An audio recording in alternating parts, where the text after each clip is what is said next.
Yeah, Father, thank you once again for bringing us together.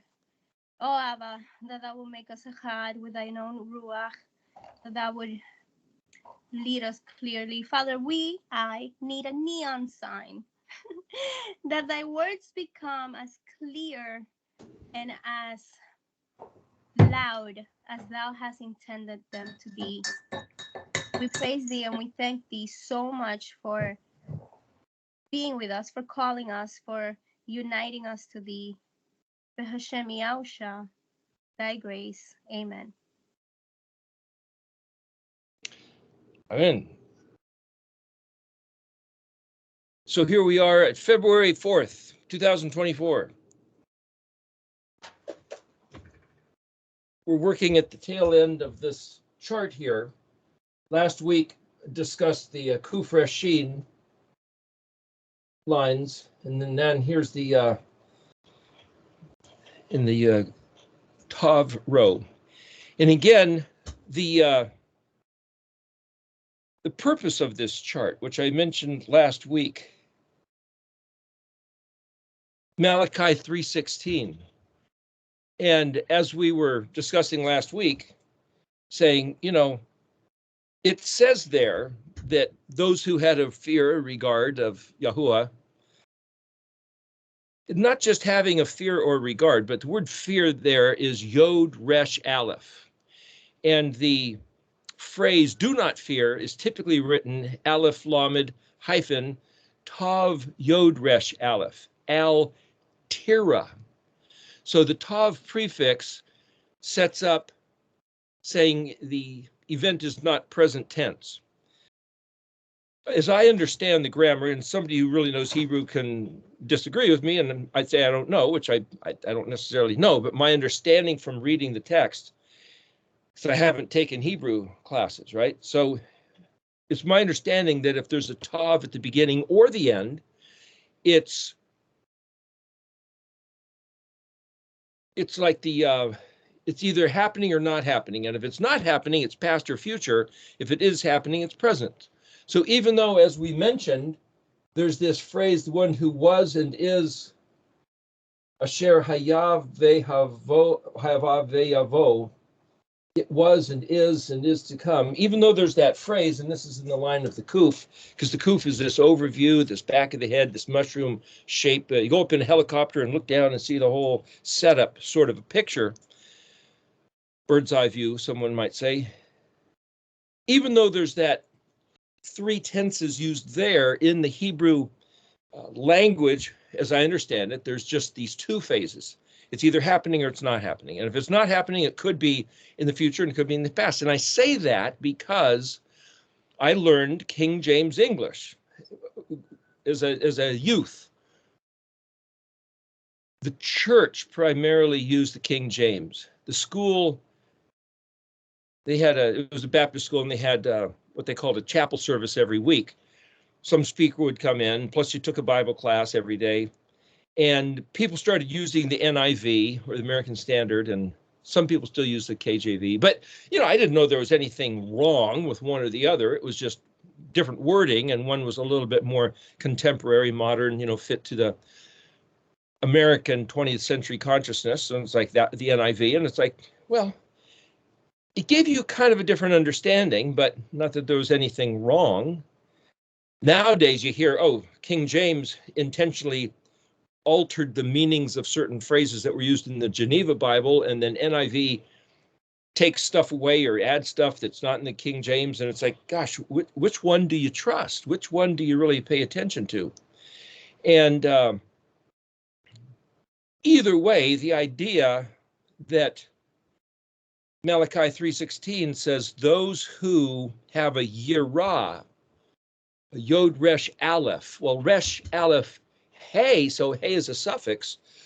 So being the feminine suffix of revealing, exposing, making evident, bringing something to attention, the verb action is still Yod Resh. Well, that's like in Spanish, IR means to go. And it's in Hebrew, Yod Resh is to project or to shine or beam. So IR, Yod Resh, ir, Spanish, to go. Well, aleph, vav, resh. See, if aleph is the prefix, I will, well, aleph, vav, resh is the word for light, but actually vav, resh technically is light because menorah, mem, noon, vav, resh, hey. Mem is the object or the place. Noon is the ignition or the happening of the vav resh or hey being expressed. So menorah is not just, the Hebrew menorah, that was that thing with the 3 arms on each side, curved out, and the one in the middle.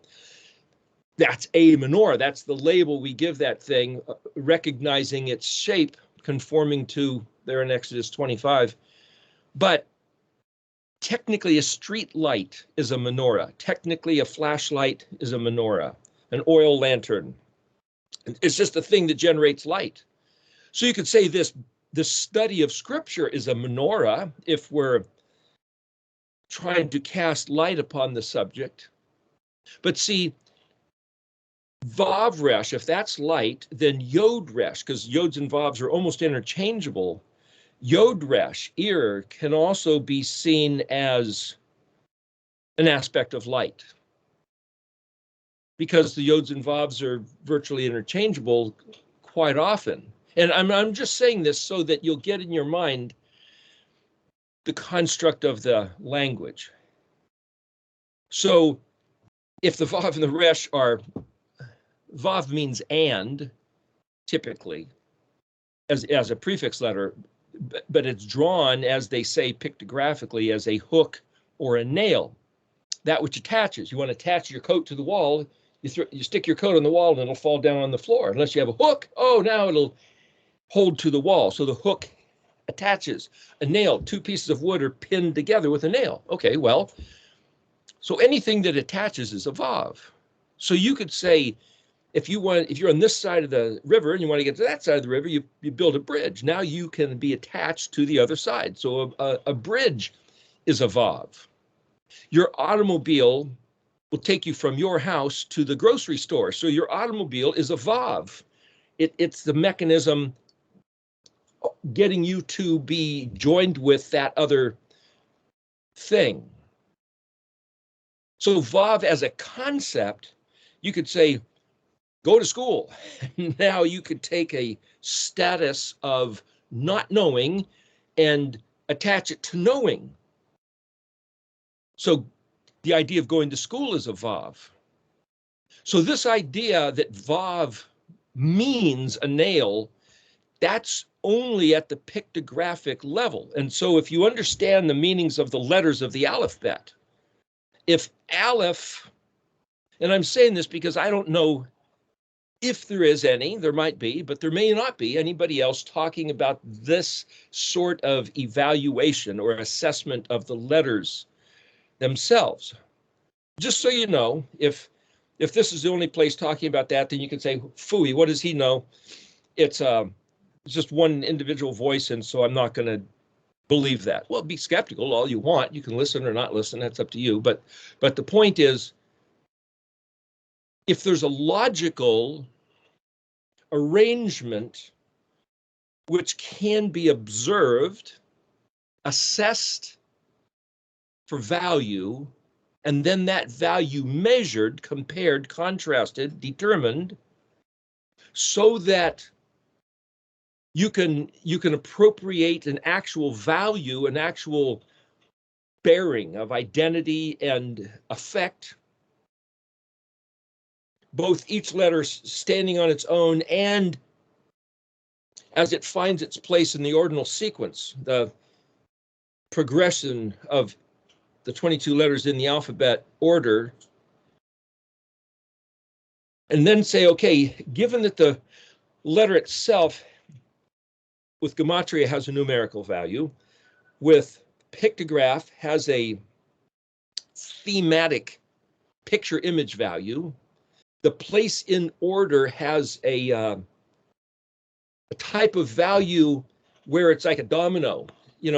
If this one bumps into this one and this one bumps into that one, if this one had a different value, You can say, well, if it's just a row of dominoes, it's still going to have effect. But because it's more than just that, that because of this idea becomes this idea becomes this idea, it's like a storyboard. So in film work, a storyboard is almost like a cartoon strip where you would say, you have an idea for a film, for a legend, a narrative story, which is actually the word Haggadah. Hey, Gimel, Dalet, hey. Haggadah is a fable, a story, a myth, a saga, a legendary tale is a Haggadah. And so when you tell the story at Pesach, at Passover, let's tell the story of the Exodus. Well, that's one of the things he said to do, is to rehearse the story. That's called the Haggadah. Now, the order that you conduct the Passover meal is called the Seder. So Samik, Dalet, Resh, Siddur is a prayer book. A Seder is an order. So what that means is that everything is put and arranged for optimized effect and value and appreciation. So if you're going to have, for example, an order of food being presented at a banquet or a restaurant or some kind of, well, like the Pesach meal, you say, hey, first we're going to have an appetizer.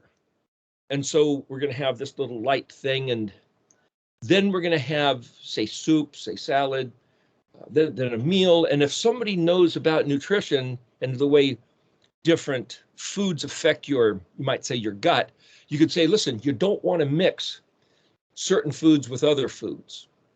And you don't want something too heavy before you have something light, or you might want to do vice versa. And you might want to have the salad first, you might want to have the salad later.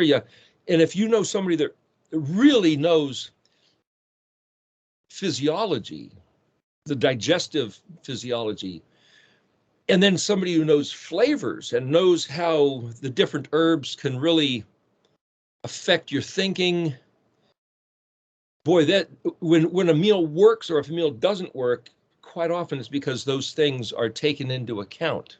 So a good chef doesn't just know how to not burn it and bring it out at the right temperature so everything's balanced and presented on the plate. All that is Siddur. The story itself is Haggadah. So a prayer book, rightly arranged, would say, regard human psychology. Why is somebody going to pray? They're going to say, oh, we're supposed to pray. Well, there's something called I think it's called a foxhole conversion. Soldier out in the field and bullets and bombs, and he's dug himself a little hole to hide. And it's like, please, God, get me out of this. I'll do everything you want. And it's like, as soon as he gets out, it's like, nah, never mind. That's a foxhole conversion. No depth, just get me out of this trouble. But life is such that just imagine, the simple design of planet Earth. Well, there's water, and there's soil, rocks, plants. And the plants have a life cycle where they keep themselves going generation after generation. And the tree bears leaves, and then the leaves fall. And then as the leaves decompose, they turn into a type of a fertilizer, which amends the soil, which makes the tree grow better.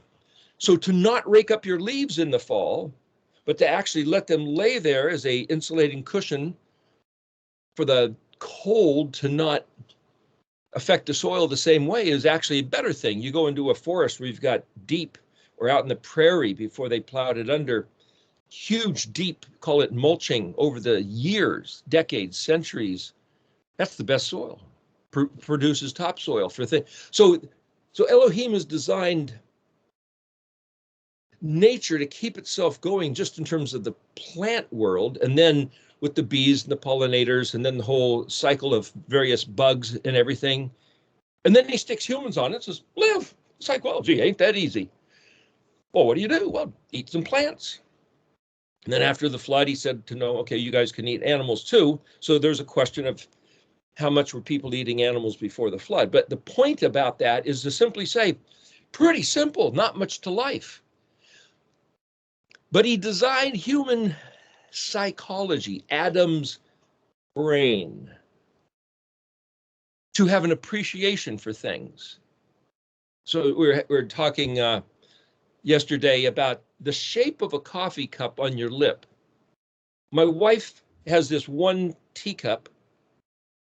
It just fits the shape of her lip, and she goes, oh, wow, there's just some big payoff of just to have that, and then to have this warm coffee or tea or whatever. It's just like, there's the moment right there. And it's like, boy, just the weight of the cup, the shape of the cup. And I've noticed some cups, you put them to your mouth and it's like, yeah, you don't even want this. And yet other ones are fit. And yet this teacup that fits my wife's mouth, I don't find it to be a pleasant experience at all. And so I won't even drink out of that cup. It's like, if you need a shot of coffee, you want to throw one back, but it's not like, oh yeah. See, Yahweh designed all that to be in the brain. In Adam's brain, there's all these, if you think about it, the consciousness of Adam, every thought, every emotion, every desire, every hope, every fantasy, imagination, or apprehension, or fear, or attraction, or, hey, look, why does he go, hey, look, why does something catch his attention? See, Yahuwah had to make every single one of those things possible. And then we could say, well, both the good and the bad, the positive, the negative, every one of them, almost like this undulating wave action, the whole span of human psychology, everything Adam's mind might do was intentionally designed by Yahuwah for Adam to have that experience. So there's one way of thinking certain thoughts are toxic. Yeah, but why do they exist then? Don't think those thoughts are bad. It's like, are they bad? Well, they're scary or they're evil. Are they scary? Are they evil? Well, don't even do what those thoughts. Yeah, but why do they exist then as thoughts? See, if he didn't design the Adam's mind to engage those types of thoughts, Adam couldn't have those thoughts. Nobody knows exactly what kind of thoughts other creatures are having. Some people say, and I've heard this said, that animals don't feel pain. And yet I know people that have butchered other animals, and those animals are screaming, yeah, that's just a nerve response. Or do they feel the pain? Not. So some people have in their head, oh no, this is a human experience. All other animals, bugs don't feel anything. Animals don't feel anything. Birds don't. It's like, why do you say that? Because they don't want to believe that they feel anything. Maybe if they thought that other creatures felt something, it would be an intolerable thing for them to behave the way they do. Our friend the pigeon sitting there, he comes over me to feed him on that side, and he found me in the room. How about that? Now, why is that pigeon sitting here looking at me? How do you know I was even in this room? Does he have any thoughts? Nah, he's just being a pigeon.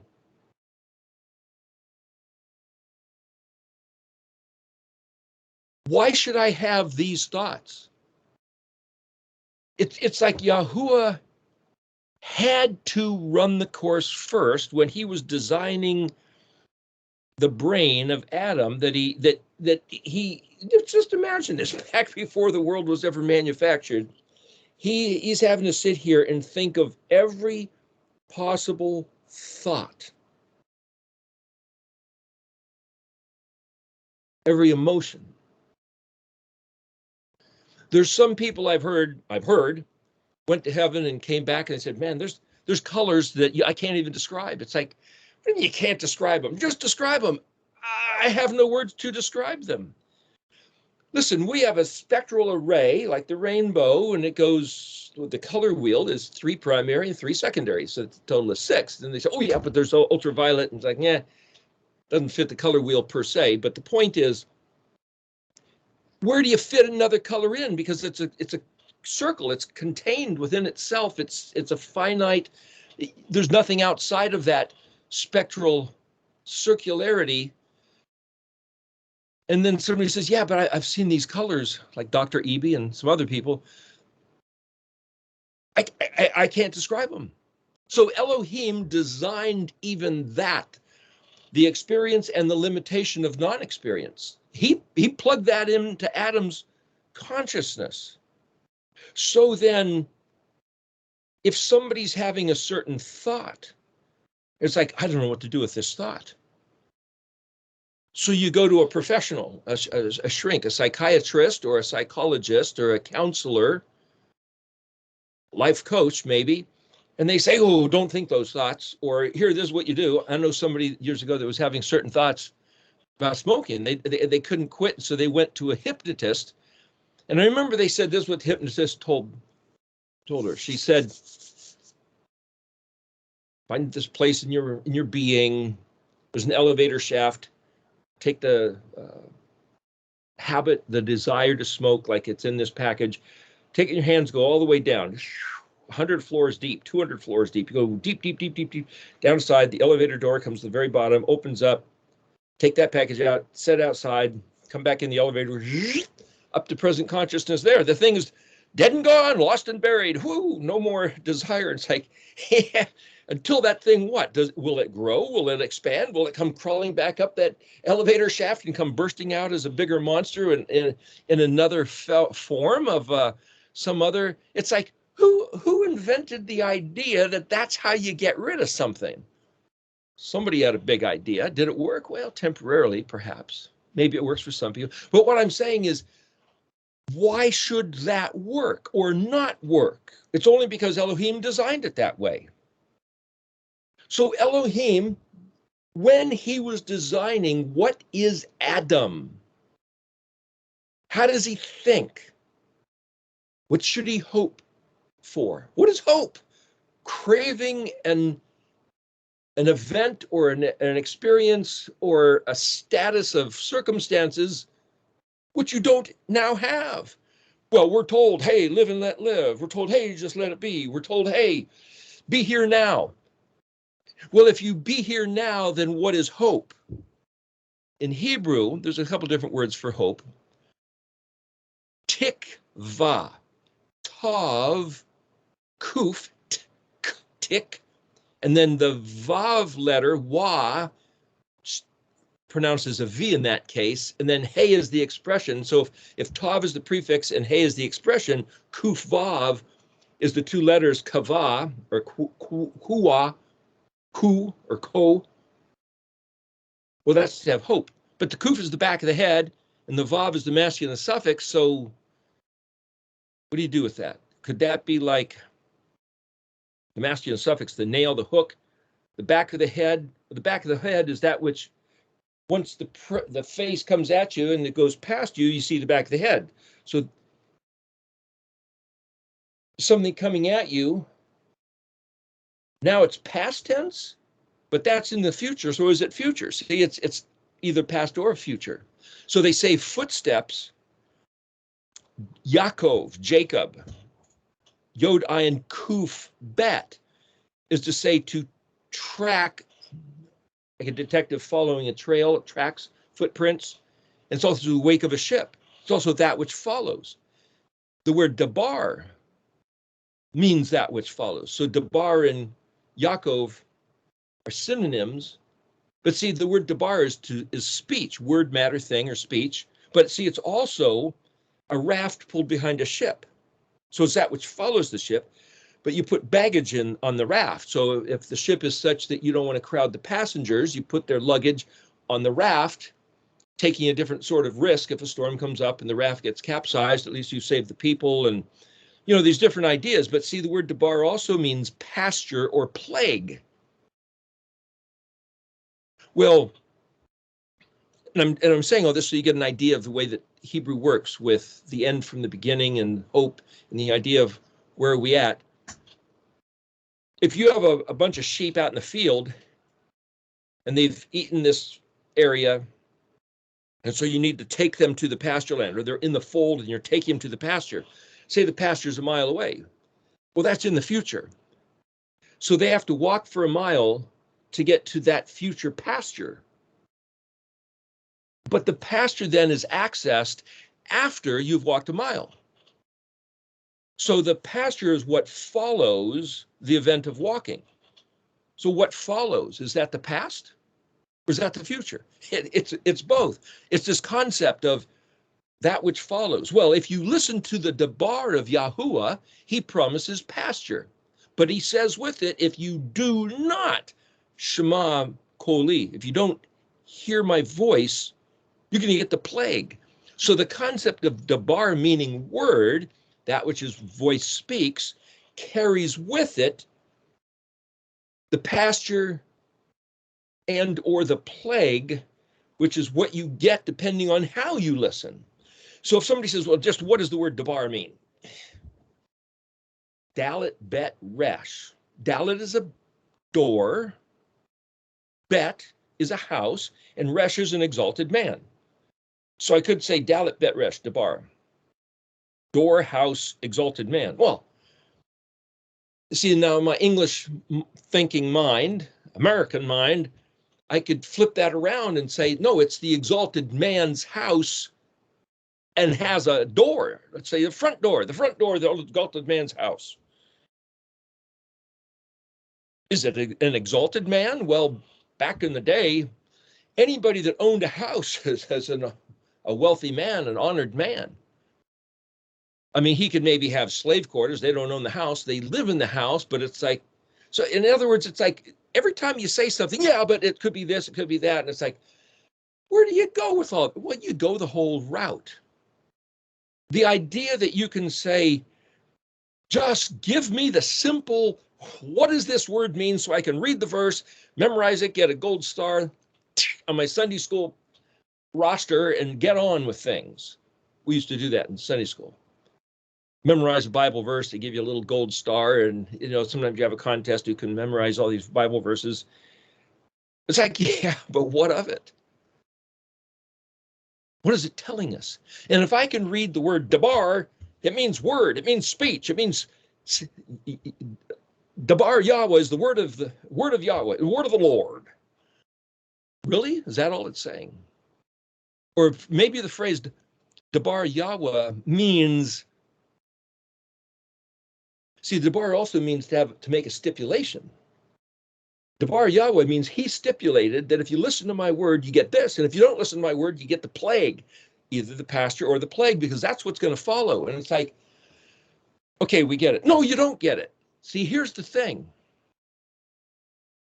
Oh, there's trouble in the world these days, my friend. Trouble with a capital T that rhymes with P, that stands for pool. That's right, music man. Well, what does it stand for? Look at the logic there. Trouble with a capital T that rhymes with P, that stands for pool. That's the trouble, getting them young whippersnappers to shoot pool instead of going to school or reading books like responsible children would do. And so that movie, The Music Man, this traveling salesman, kind of a swindler guy, makes up these little ditty rhymes.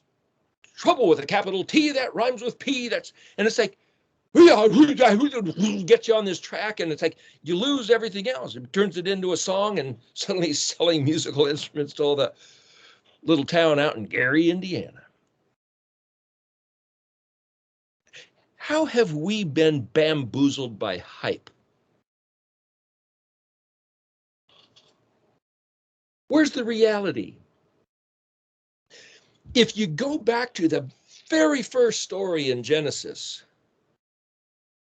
here's this setup of the earth. Garden of Eden, everything primeval, primordial, pristine. Whether or not there was dinosaurs eating other dinosaurs, some people say, well, there was from millions of years ago, and that's the status before Adam ever found himself in the garden, and the garden was a sanctuary where that wasn't happening, but outside, oh boy, you never know. But the point is, Adam was presented with this thing. He was said, eat whatever you want in the garden, but do not eat of that one tree, the fruit of that one tree. Don't do it. The day you eat of it, you're going to die. Now, this isn't just a Bible story. It sets up the foundational psychology of every atom, every person who ever has lived on the face of the earth ever since. See, there's a challenge presented. Elohim said, this is acceptable, this is not acceptable. This is sacred, this is profane, this is good, this is bad, this is clean, this is unclean. And then there's an agent of an alternative voice, which is allowed, whether he was intentionally sent, well, that's not the way the story reads, and saying, yeah, we're trying to stage a narrative here. An agent is allowed to, some way or another, have a communication with Adam.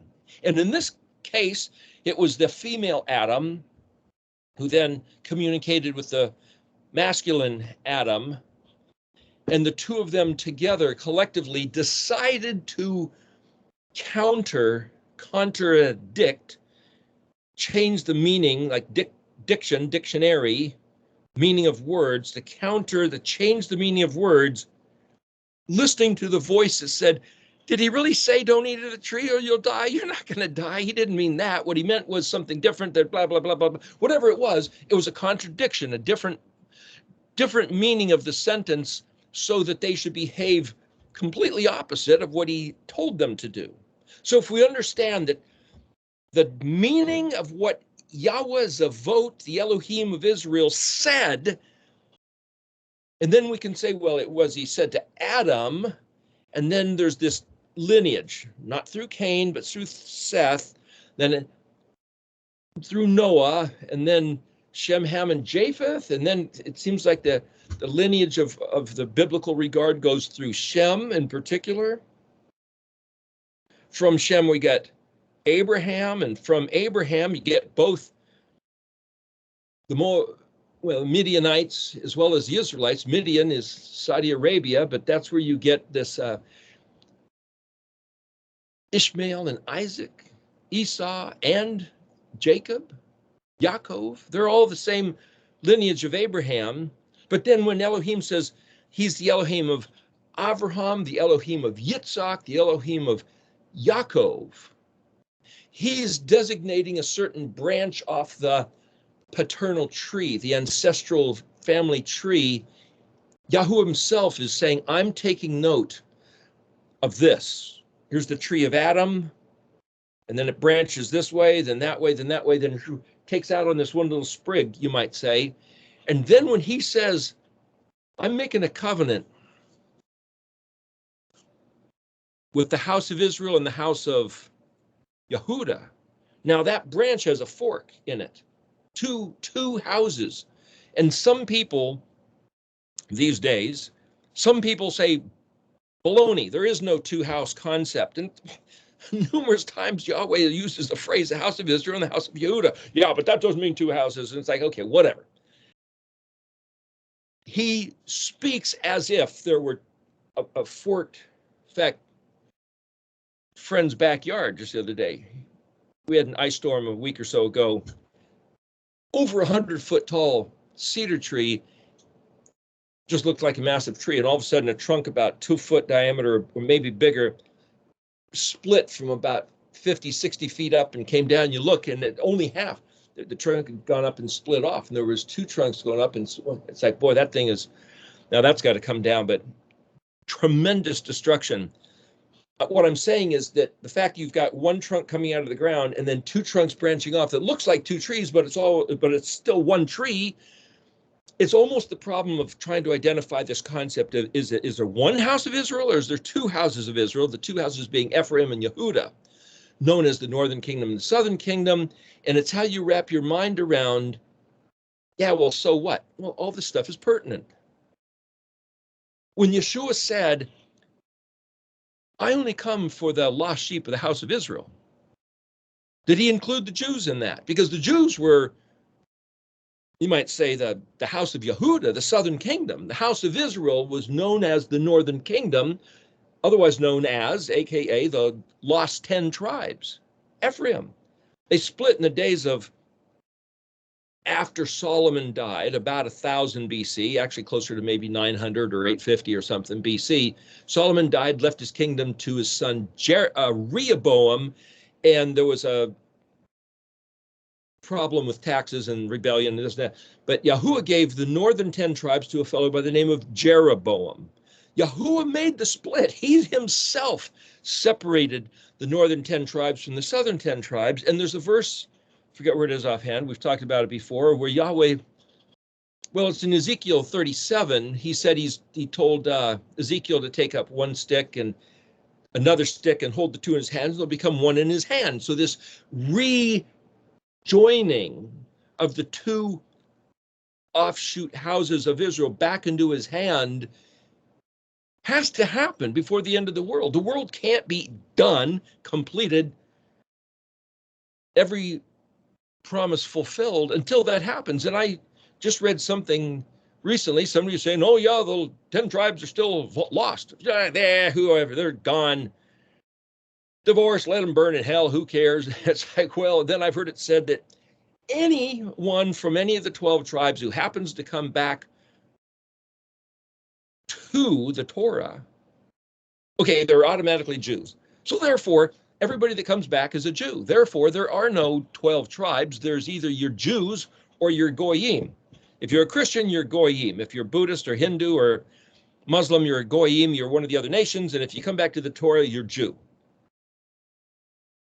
That's a certain way of thinking. I disagree with that thinking. There was 12 tribes, and there was neither of the 12 stones on the breastplate of the Chosen, of the Kohen Agadol, the high priest, that one had preeminent placement or value than any one of the other ones.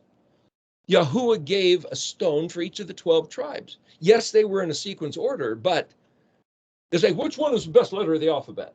It's like, are they all of equal value? They have a primary position in order. Aleph is the first, Tav is the last. But what does that mean other than placement? Other than what the letters mean, which is why they're in that placement.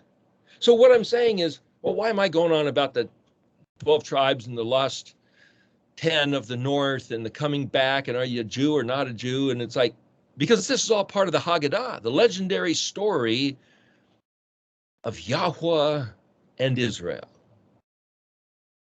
There's something about that story. When I was a kid, a movie came out called The Greatest Story Ever Told. And then it was one of my dad's favorite movies. It was all about the gospel of the Jesus Christ story. The greatest story ever told. And then I mentioned how I did the class at the tail end of the eriktology class where Percy Graves, a guy wrote a book in the late 1800s, said the world's 16 crucified saviors, they all got the same story. So the story of Jesus Christ might be at large the greatest story ever told, but it's not only about him. There's 16 other characters with the identical story from different cultures. So it's not all about JC. It's also about Tammuz and Bacchus and whoever. Mithra and some character from India. My point is, Krishna, a couple little tweak of variations, but it's essentially the same story. The stepping stones, the storyboard. This happens and this happens. This happens. The guy says they're identical. In fact, in that book, he goes on to say, here's 300 points of identical facts between Krishna and Jesus Christ. So if Krishna's a lie, a loser, a fabrication, fake, then so's JC, because they're the same story. But if JC's a sacred holy man of the truth, then so's Christian, because they're the same story. What do you do with that information? You, as an individual, I have to sit there and say, I have to look at it and assess its value and go, is that true? Was Percy Graves telling me the whole truth and nothing but the truth? Well, there's a lady in the class, the eriktology class, she said, look, I'm from India, and I can tell you, Krishna was not the same character as JC. Krishna was this kind of a jerk, kind of a weasel, a womanizer, a rogue, not JC, not the story that we have. So even though elements of the story are exactly the same, the storyboard point by point, it might be the same, but how it fills out around is different in the stories.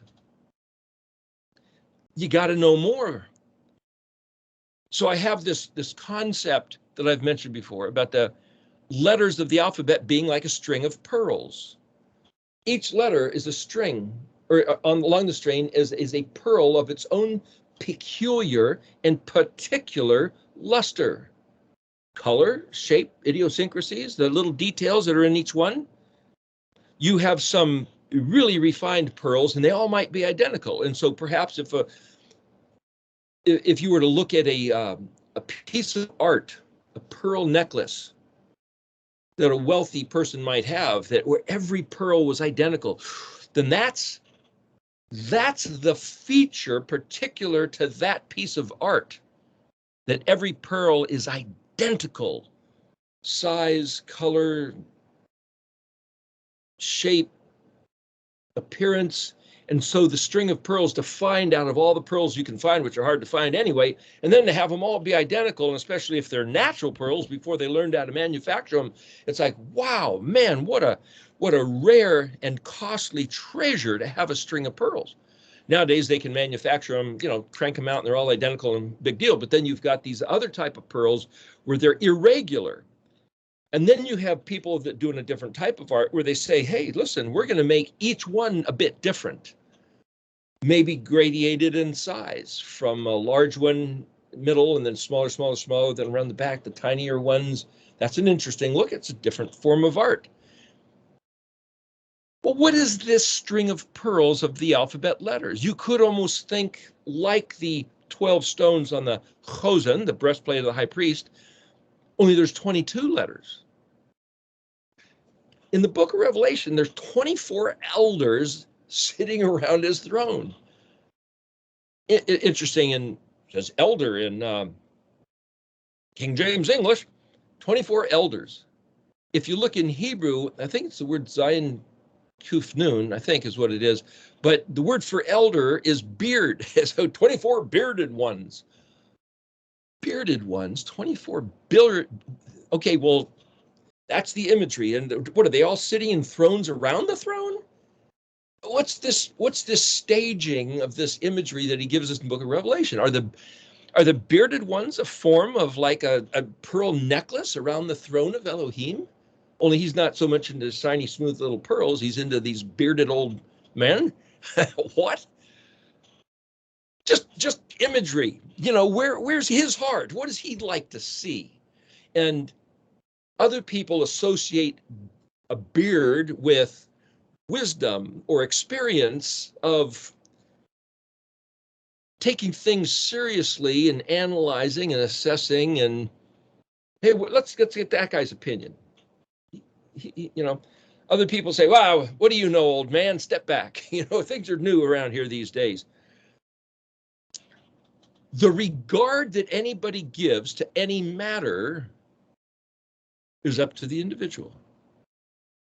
Beautiful or not, special or not special, of noteworthy regard, or the word profane, like talking trash, is that profanity? Well, the word profane is chet lamed lamed, halal. And it also means vile or common. So in other words, it ain't special. We got a bunch of those. Well, that's the word profane. That's the word for it's not unique.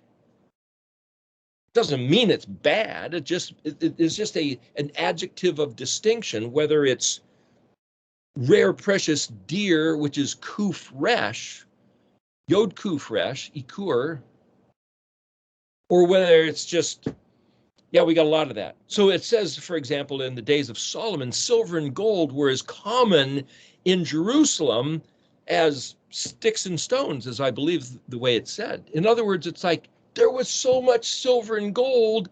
It wasn't like, oh, well, hey, let me have that. It's like, okay, there's just another gold, another shiny thing. It's like having the New Jerusalem with streets paved with gold. It's like, are you going to get tired of seeing gold?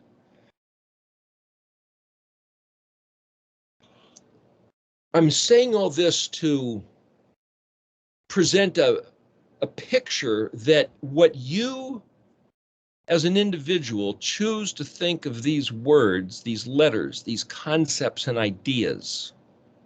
And whether you find them to be precious, rare, dear, of great value, it's all because of how you see them, how you assess them. And if you say,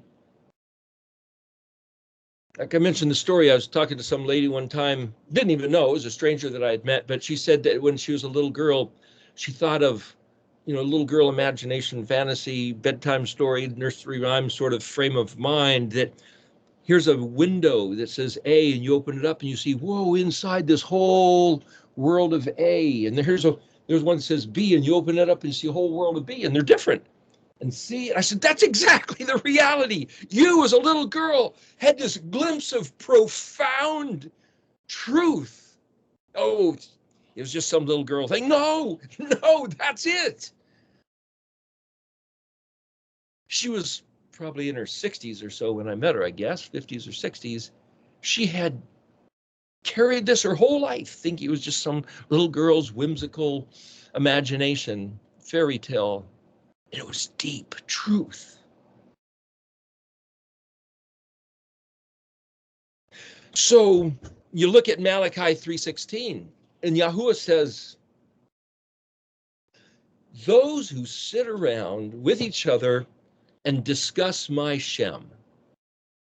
Again, Shem is translated name, but it's fame, renown, reputation, and occupation of all your concerns, which is a synonym with ayin, noon, hey, translated humble, oppressed, or fasting, like in Isaiah 58, fasting on the Sabbath day or on the day of Yom Kippur. And it's like, you don't fast on the Sabbath day? Well, you fast from working on the Sabbath day. Shemeni atzeret, the word atzeret. I think it's ayin zadi resh tav. It means stop. Don't do. That's a type of fasting. Don't go yet. Don't go back to your normal thing, your typical thing, your standard, common, profane thing.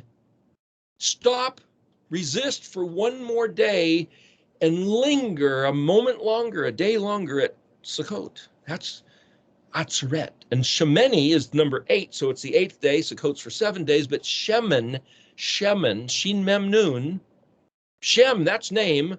Mem Nun means beyond, out of, away from, because Mem, like the laver, and Nun jumps at the pond, and the Nun jumps out of the pool, or the fish, or if Mem is a womb and the Nun is the baby that grows into the womb and then jumps out. So Shin Mem is name, and Shin Mem Nun is the word oil, or is the word oil then that which is to be derived or gained or have access to, like what jumps out of contemplating his name? Is that the word oil? Assess, appraise, evaluate. Shemen is an exact synonym with ayin resh kaf, but also shin ayin resh. Well, shin ayin resh, that's the word for door or gateway or entrance, not just door per se, but more like this grand archway or the entrance into something, which is also a synonym with bet. Like Babel, bet lamed is also the word for nothingness or foolishness or confusion. So bet lamed, Babel, you might say, is the grand entryway to confusion. Babel, confusion, like Babylon, just it's like once you know how these words are composed and constructed because of each letter and how the 2 letters and the 3 letters fit together. So you look in the dictionary, it's like, well, this is the stuff of listening to his voice. To Shin Ayin Resh, gateway or entrance. It's also like a goalpost. Like there's the basketball hoop, and the goal of the basketball is to get down there and shoot the basket. And you don't have to dribble down the court. You can shoot from back here, and if you make a basket, you get points. Okay, that's the target objective. Shin Ayin Resh. But the word Shin Ayin Resh also means horrible and hairy and storm. Has something to do with the name of Esau, Seir. Esau was hairy. So what's that got to do with anything? They're all tied together. And when we get to the next hour here in a minute, we're going to look at some stuff in Jeremiah 31, and you'll see how hopefully all these things tie together that I've been talking about. The point is to sit and go, what is all this stuff? What's all this worth? What is all what worth? His SheM. What's his SheM? The name Yahuwah Zavot. Well, it's not just Yahuwah Zavot. That's the sound of the words that he calls himself. But his SheM, Ayin Nun Hey, that's which he burdens himself with. What's he burden himself with? He refers to himself as the maker and possessor of the heavens and all that's in them, the earth and all that's in it, the sea and all that's in it. And he's somehow concerned with every thought that Adam has. And he so designed the planet that Adam should be content with just living in the garden and eating. And then all of a sudden Adam has said, hey, don't eat that tree. It's like, okay, what tree? Suddenly the tree's the thing of your attention. Don't eat that tree. Okay, don't think about flying elephants. Okay, so flying elephants is the only thing you can think of. I told you not to think about it. Well, then shut up and don't even mention it. Psycho games. What I'm saying is somebody psychotic or schizophrenic, or are they mentally disturbed because they have certain thoughts? No, that's being Adam. It's what you do, how you linger, how you obsess, how you take the route of conflict, of trauma, of, you might say, vengeance or brutality or aggression, causing harm, resh ayin, against a neighbor, resh ayin hey. So why is the word friend, associate, companion, resh ayin, also the same exact word for harm, injury, calamity, wicked, evil?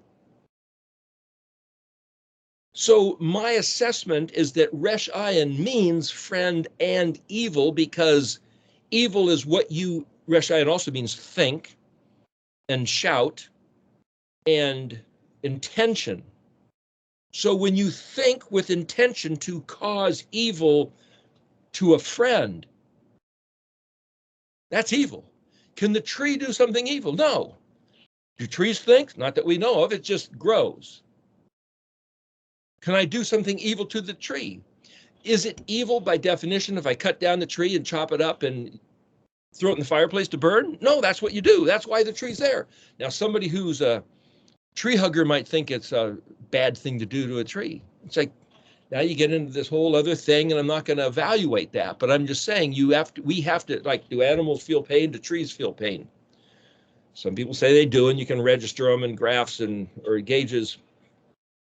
But the point is, Adam has to live on the face of the earth, and he was given to have thoughts. And if your thoughts can't be controlled, they cause you harm. And so shrinks, psychologists, counselors guide people into a path of better thinking so you're less disturbed. It's almost like putting a Band-Aid on cancer. It doesn't necessarily make it better. But Yahuwah gives his people prescription for better, for healing, for sanity. It especially is easy to read, I forget the exact phrase in the New Testament, where he says, whatsoever things are good and pure and wholesome and uplifting, beautiful, think on these things, and the King James, the God of peace, or the Elohim of Shalom, will be with you. So he's telling us, you as Adam will have or are given the opportunity for all these kind of thoughts, like all the trees in the garden. Eat of anything you want, but don't eat of that. Why'd you even put it there then? Don't think of that. Then don't tell me to think of it. No, that's life on earth. He gives Adam the ability to have all these different experiences, and then he tells Adam, or he tells Noah, or he tells Abraham, or Isaac, or Jacob, or David, tell my people, don't do this. Or he tells Moses. By there, Yahuwah al Moshe, Debar al Aharon, ve Beno, Ben. Yahweh spoke to Moshe, saying, speak to Aharon and his sons, saying, so shall you teach my children of Israel. It's like this chain of command. Teach my people. Do this, don't do that. Think this, don't think that. Say this, don't say that. Eat this, don't eat that. And so as he comes down, it's like, okay, here is the path of sanity. Think these thoughts, don't think those thoughts. Yeah, I'm going to burn in hell. It's not about burning in hell. You'll be tormented in this life and you might end up in hell if there is a hell. But the point is, if he's saying, think on the things that are beautiful and lovely and of good report. Well, then I'm not going to go see butcher films. Just not going to do it. I've seen them in the past. I don't want to see them. See war movies. It's just like, where's the benefit? Where's the gain? Well, just so you know what people used to do. And it's like, I know what people used to do.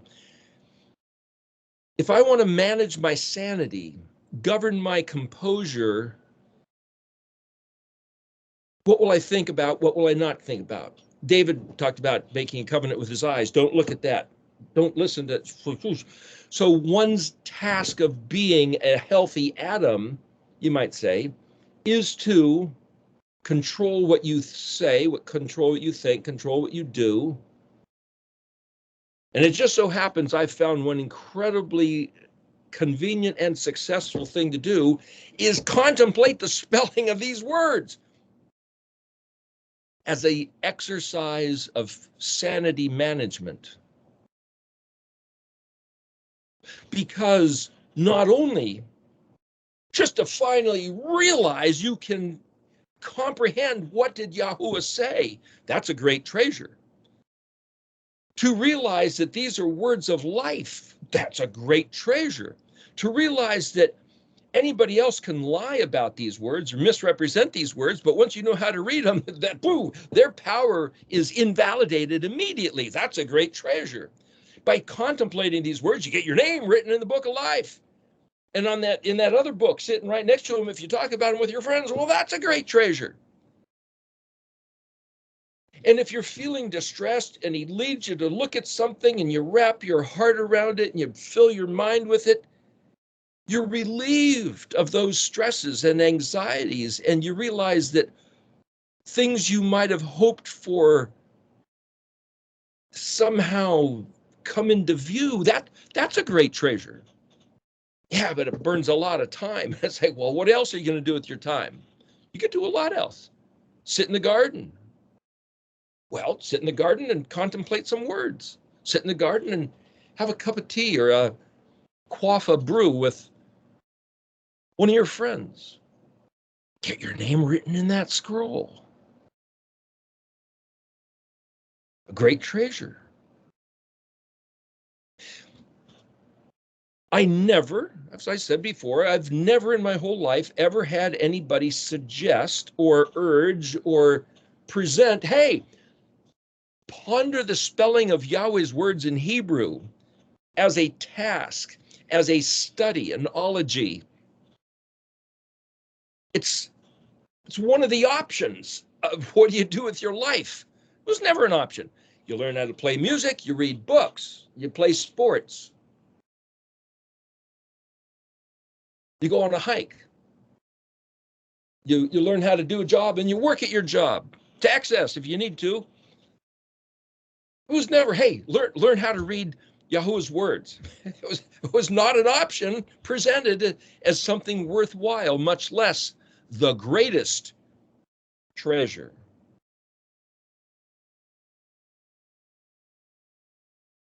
So in the row of Tav here, it says Hakol Nam Rashon, a dot, a line, a dot, Achron, Aleph Tav.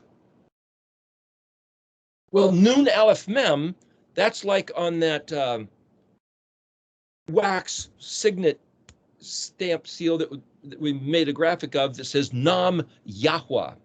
And whenever you see, says the Lord, written in the scripture, we're going to bump into that a few times here in Jeremiah 31, Nam Yahweh, it's translated the word of the Lord, or thus saith the Lord, or so declares. Well, it doesn't say Dabar Yahweh or Amer, Aleph Mem Resh is a fine, high, a declaration, a proclamation. It's a picture of taking flight and antlers like of an elk. Again, is it the picture of the elk antlers? It's the feeling the elk antlers project, like fine, high words. There's a sweep into the air with some sort of majesty, like a proclamation or a declaration a government official might give. That's Aleph Mem Resh. So Nun Aleph Mem, Nun is like this lightning bolt of engage the Aleph Mem of Resh, but Aleph Mem means mother, city, nation. Amer has the Resh, but Nam doesn't. But Nam means an utterance. So Nam Yahweh is translated, thus saith Yahuwah. It's time for a break.